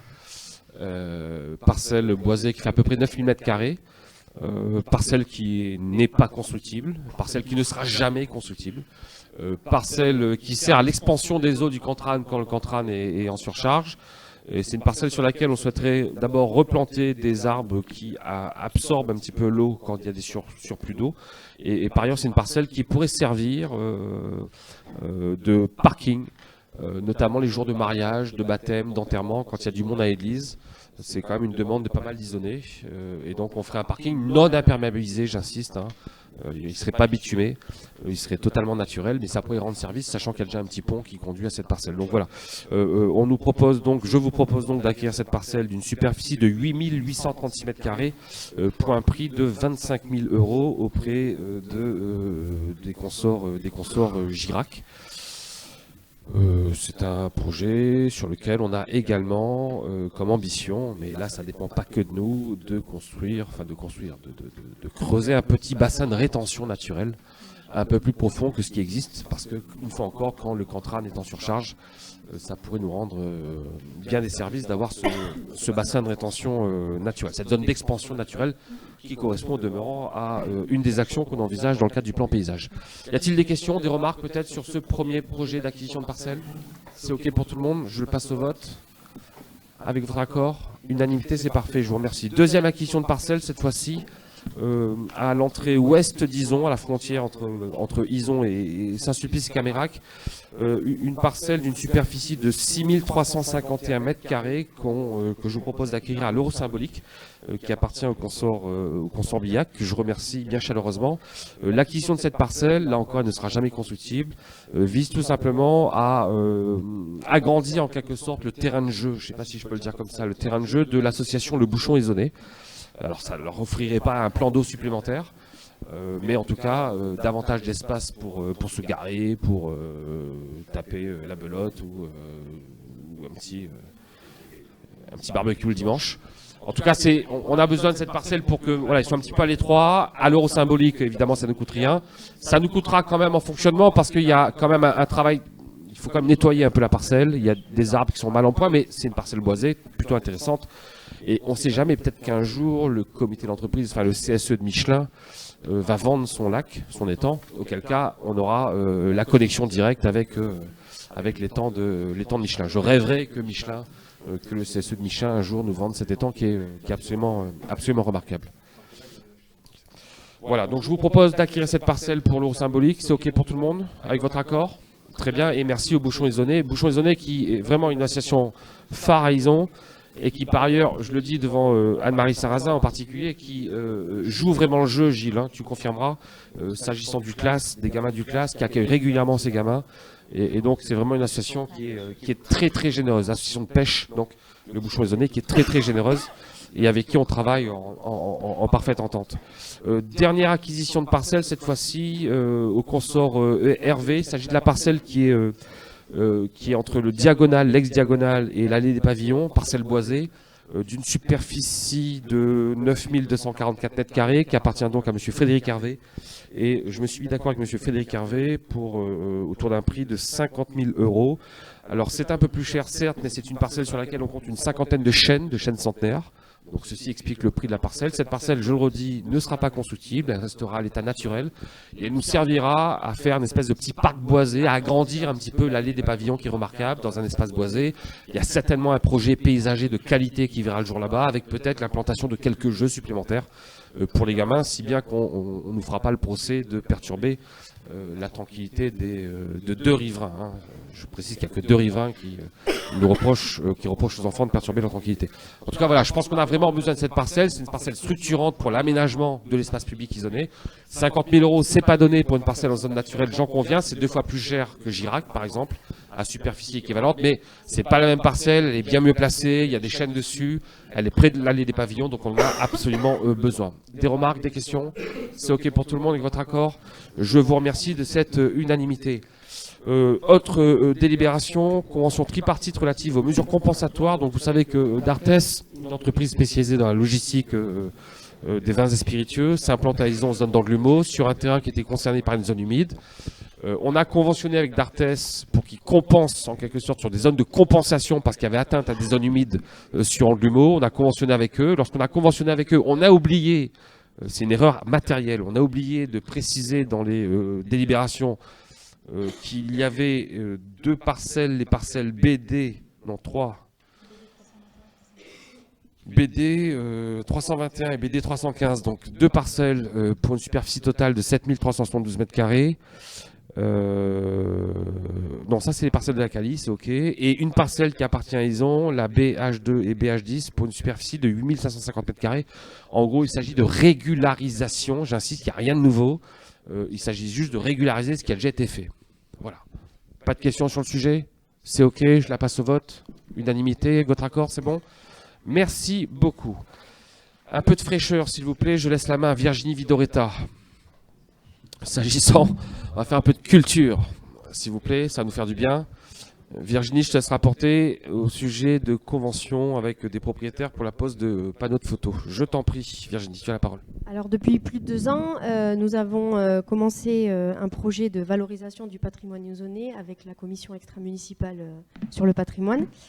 Et pour cela, nous avons travaillé avec un photographe isonnais, Monsieur Pauline, qui a fait un projet autour des cartes postales d'autrefois de Ison et qui les a superposées sur la réalité. Donc ils sont installés depuis plus de 2 ans sur les grilles de l'église et nous les avons installés là pour les journées du patrimoine à l'endroit où la photo a été prise autrefois et aujourd'hui aussi.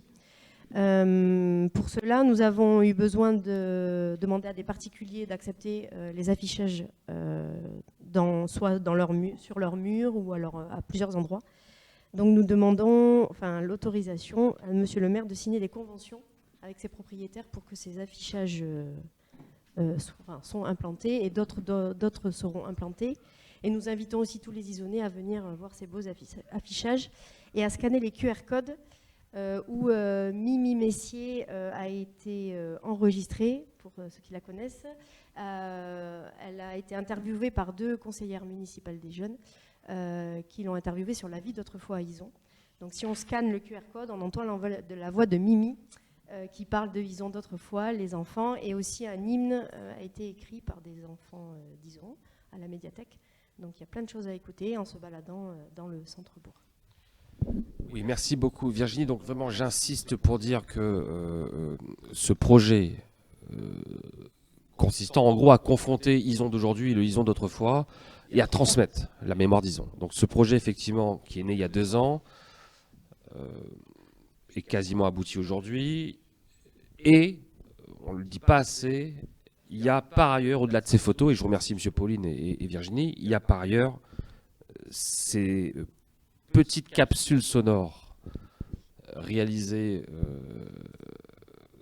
en lien avec Mimi Messier et des enfants, du conseil municipal des enfants, et c'est à pleurer.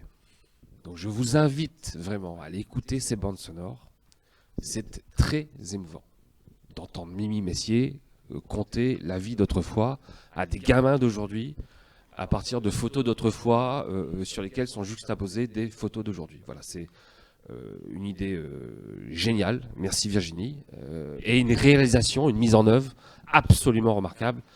J'espère bien que autour de ce concept, de cette méthode-là, que l'idée va essaimer en quelque sorte, et je suis persuadé qu'on peut aller encore plus loin avec cette même technique. C'est des choses très simples qui sont à portée de main, qui sont très originales et qui sont de qualité. Donc merci beaucoup de ce travail. Merci à Guillaume Martial qui a enregistré, qui a interviewé les gamins. L'hymne, disons, écrit par des gamins. C'est pas l'hymne, disons, Guillaume Martial, musicien professionnel. Lui, il a composé la musique, la mélodie, mais il a confié à des gamins la composition, le choix des paroles. Donc on peut discuter des paroles, évidemment, on peut trouver que c'est peut-être pas pertinent de parler de lac à Ison quand il s'agit des temps, c'est un exemple, vous voyez, je l'ai entendu de la part de quelqu'un.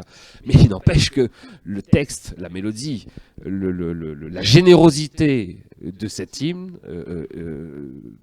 voilà, tout ça est très émouvant.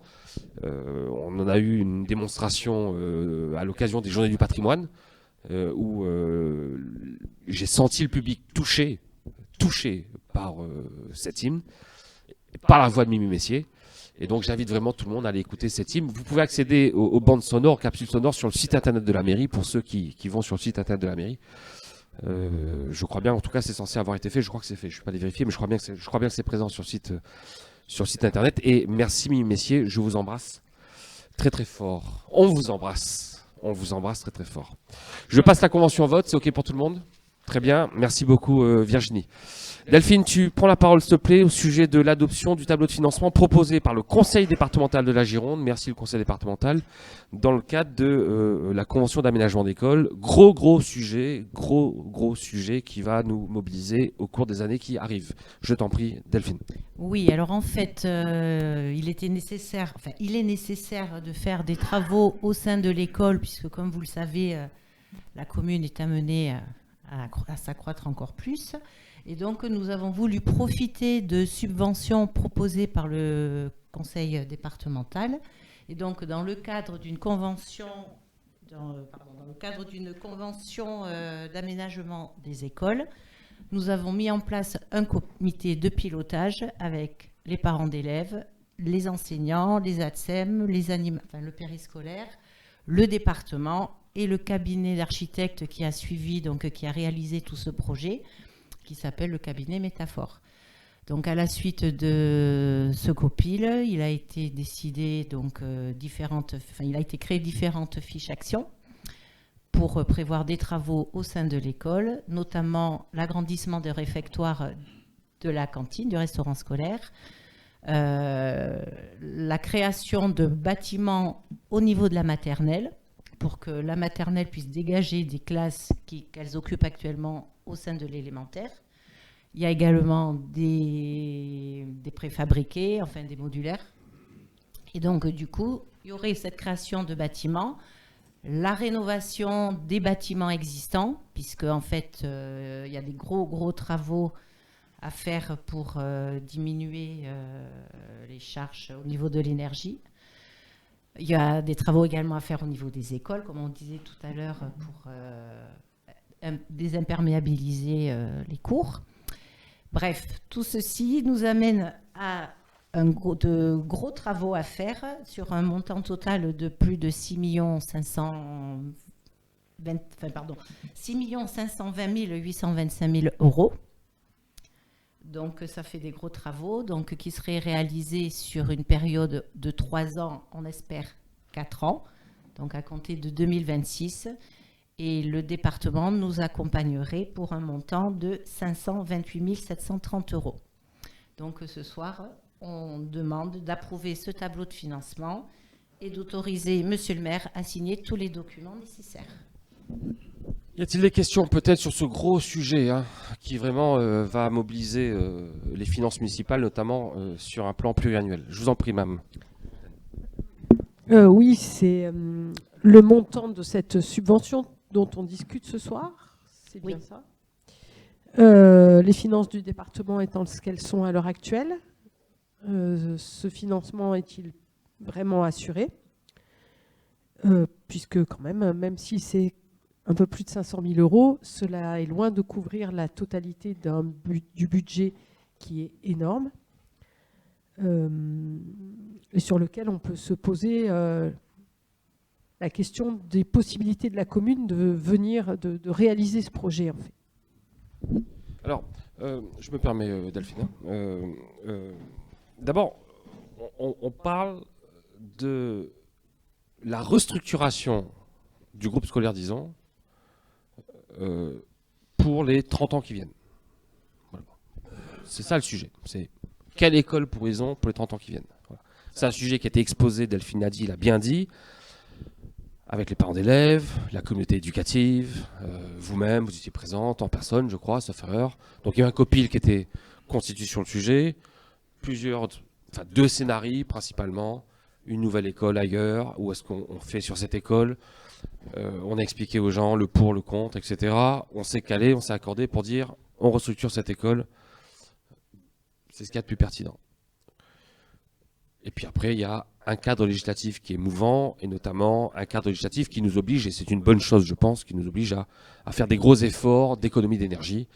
Et évidemment, ce sont des travaux de réhabilitation, des travaux qui coûtent très cher. Bon. C'est ça le sujet, c'est l'école des 30 ans qui viennent. Là, on refait une école pour 30 ans. Considérant que la centralité de cette école est un atout pour les enfants, dans l'intérêt des enfants. Considérant que la centralité de cette école, quand je dis la centralité, c'est l'école est inscrite géographiquement à côté des infrastructures sportives, à côté des infrastructures culturelles et à côté de parkings qui ont plusieurs fonctions tout au long de la journée.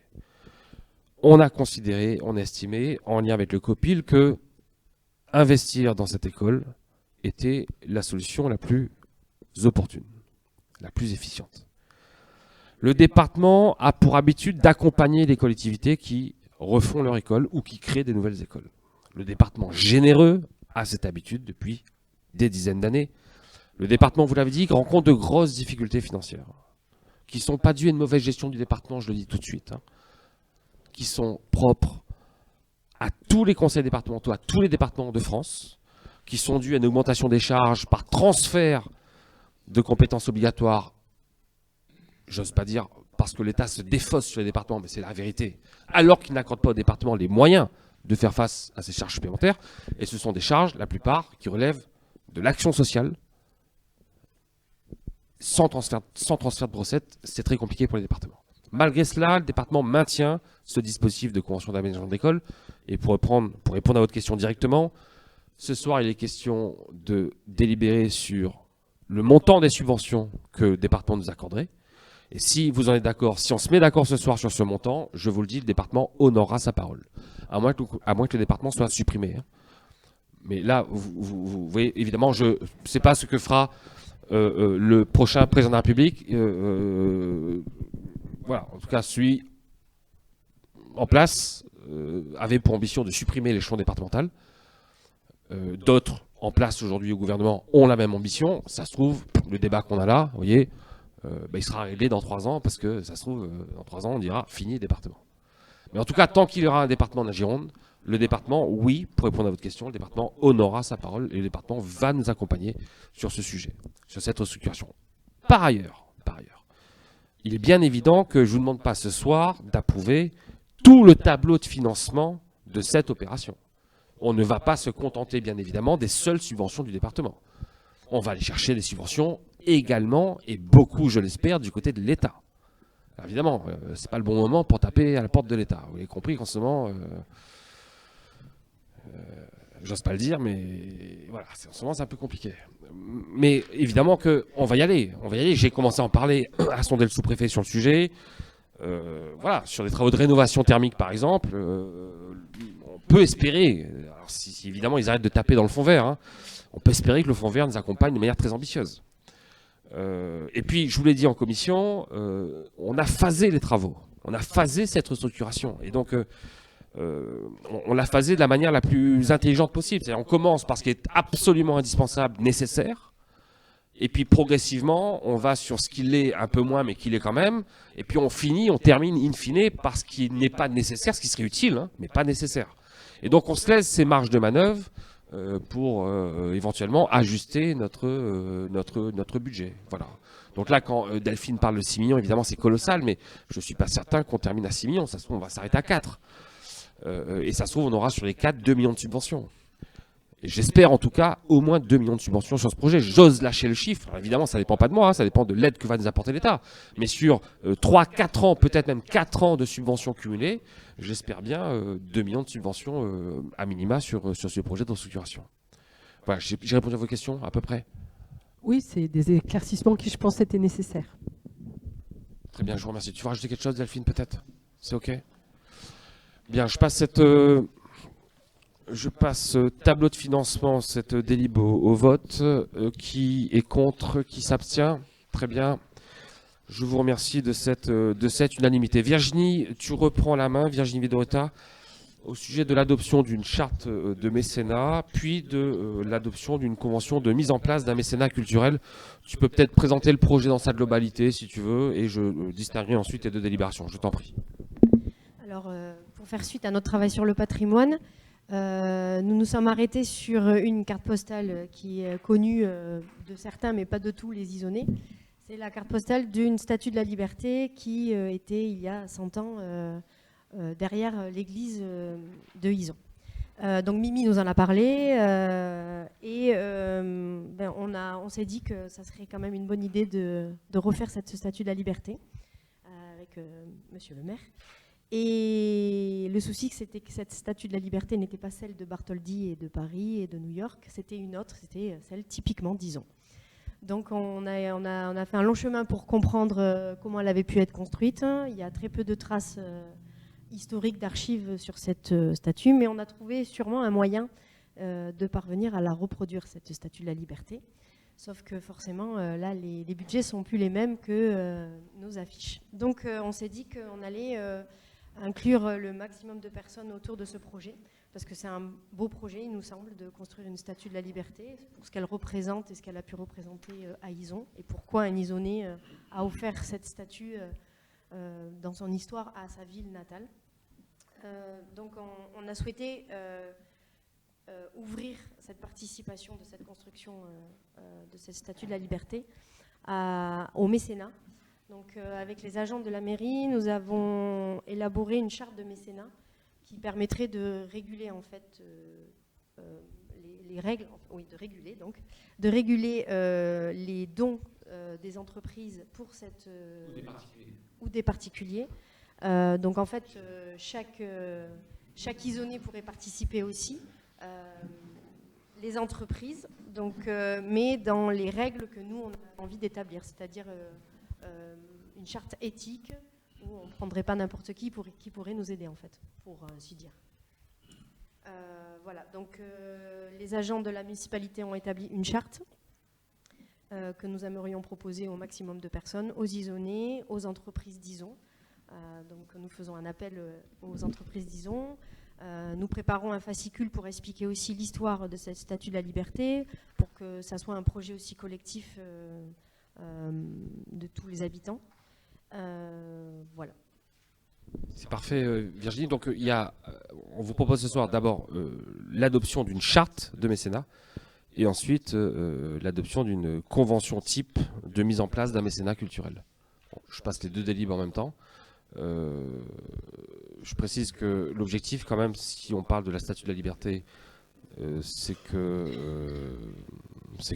l'équipe en place, quelle qu'elle soit, puisse inaugurer, célébrer cette nouvelle Statue de la Liberté, qui serait une réplique de l'ancienne le 14 juillet 1926. Non, 2026. Le 14 juillet donc 2026, c'est l'objectif. Donc ça arrive vite. Le montant, t'as pas parlé de montant, mais je le dis, je me sens obligé de le dire quand même. Pour l'instant, on est sur du 80 000 euros. C'est pas rien quand même. 80 000 euros TTC pour la statue, le socle. C'est pas rien quand même, 80 000 € pour une statue. Et on souhaite la présence de Kamala Harris pour l'inauguration et surtout pas de Donald Trump. Et donc on invitera Kamala et Barack et Michel. On se contentera de Michel. On se contentera de Michel, mais je ne sais pas si on sera encore là. Mais en tout cas, l'équipe suivante aura l'honneur, je l'espère, d'inaugurer cette nouvelle statue de la liberté, soit un siècle après, vous l'avez compris, un siècle après la première inauguration, puisque bon, il y a différentes sources, mais en tout cas, moi je maintiens que ça a été inauguré le 14 juillet 1926. Et donc symboliquement, il serait très intéressant qu'un siècle plus tard, en présence de nos amis allemands aussi, parce qu'évidemment, il faut le dire, c'est pendant l'occupation que cette statue était déboulonnée.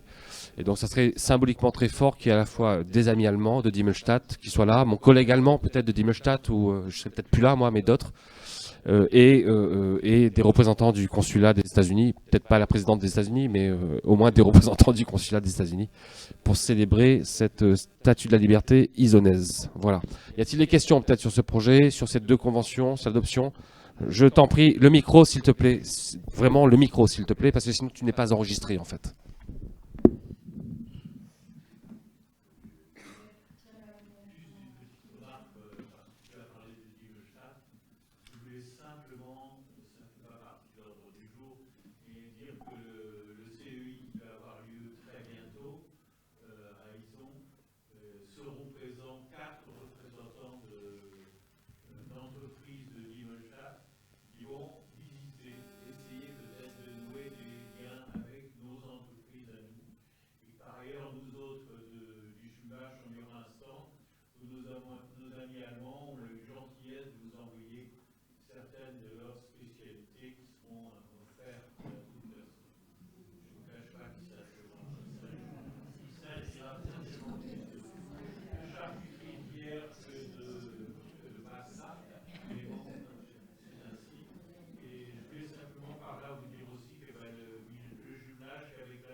Très bien, merci de ce rappel, effectivement, et j'invite les Isonnais à aller au je ne sais pas si on peut dire le salon du club des entreprises, disons, le forum, ils appellent ça le forum cette année, le forum en tout cas qui aura lieu, la date en octobre, c'est le 3e week-end d'octobre je crois, ou 4e peut-être, le 26 octobre, voilà. Ah pardon, 19 tu vois, 19, voilà, merci. Donc j'avais raison, c'est bien le 3e week-end d'octobre, le 19, à la salle des fêtes sur 2 jours. J'invite les Isonnais vraiment à aller à la rencontre des entrepreneurs isonnais, et effectivement, il y aura par ailleurs, en hommage aux entrepreneurs de Dimmelstadt et au comité de jumelage, en lien entre le comité de jumelage et le club des entreprises, il y aura une soirée au domaine de Birotte, je crois, sauf erreur de ma part, le samedi soir, modestement appelé Oktoberfest. Il y aura certainement de la choucroute et de la bière. Très probablement, choucroute bière au menu. Donc n'hésitez pas à y aller. Merci de cette intervention, Gilles. Je passe s'il vous plaît, les deux délibérations au vote. Je ne l'ai pas fait, hein, je crois, hein, c'est ça. Hein. Je passe ces deux délibérations au vote. Donc d'abord la charte du mécénat, avec votre accord, unanimité, c'est OK? Très bien, je vous remercie. Puis ensuite la convention de mise en place d'un mécénat culturel, c'est OK pour tout le monde? Très bien, je vous remercie. Je suis censé vous faire état de décision du maire. Mais alors, qu'est-ce que c'est pénible, ça? Je crois que c'est pas obligatoire. En fait, à partir du moment où elles étaient avec les pièces jointes dans la convocation, vous êtes censé en avoir pris connaissance. Je vous pose la question, avez-vous des interrogations sur cette décision qui concerne grosso modo les marchés publics, la modification de quelques euros du montant attribué par le département dans le cadre de la subvention DEC et du changement de prestataire au restaurant scolaire? C'est bon? C'est OK pour tout le monde? Très bien, je vous remercie. Je vous souhaite une très belle soirée. À très bientôt. Au revoir.